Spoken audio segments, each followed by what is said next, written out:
Kisah prajurit TNI tempo dulu pangkat mayor tak disangka kini jadi jenderal bintang 4. Viral di media sosial video lama prajurit perwira yang memimpin anak buahnya berhasil menumpas gerakan Aceh Merdeka tempo dulu.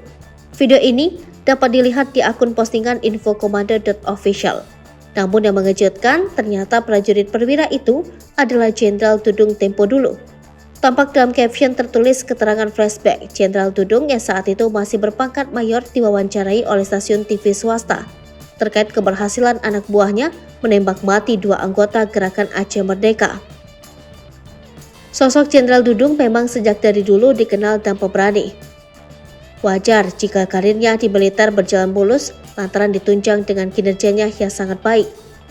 Jenderal Dudung diangkat menjadi Kasat yang pangkatnya menjadi bintang 4 terhitung sejak 17 November 2021.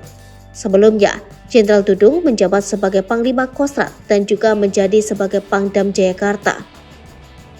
Banyak yang penasaran dengan sosok Jenderal Dudung. Berikut profil dan biodatanya yang berhasil dirangkum sripok.com. Jenderal TNI Dudung Abdurrahman lahir Bandung 19 November 1965. Perjalanan karir militer Dudung Abdurrahman hingga menjadi perwira tinggi tidak dilalui dengan mudah. Ada kisah perjuangan hidup yang melatar belakangi keputusan Dudung menjadi tentara. Semua itu diawali ketika Dudung masih menapaki usia remaja. Saat itu, Dudung harus membantu memenuhi kebutuhan hidup keluarga. Sebab ayahnya meninggal dunia saat Dudung masih SMP pada 1981. Anak ke-6 dari 8 bersaudara itu harus membantu ibunya mencari uang. Dengan mengayuh sepeda, ia menjadi loper atau mengantar koran ke rumah para pelanggan sejak pukul 4 pagi.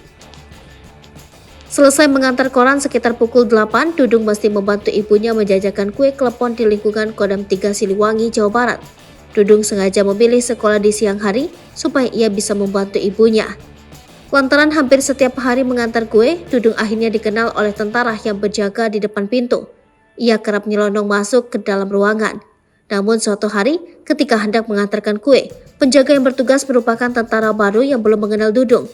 Mendapati Dudung yang menyelonong masuk tanpa melapor, penjaga itu geram. Ditendanglah kue-kue yang dibawa Dudung hingga berhamburan. Saat itulah muncul keinginan Dudung untuk menjadi perwira tinggi dan cita-citanya pun akhirnya tercapai.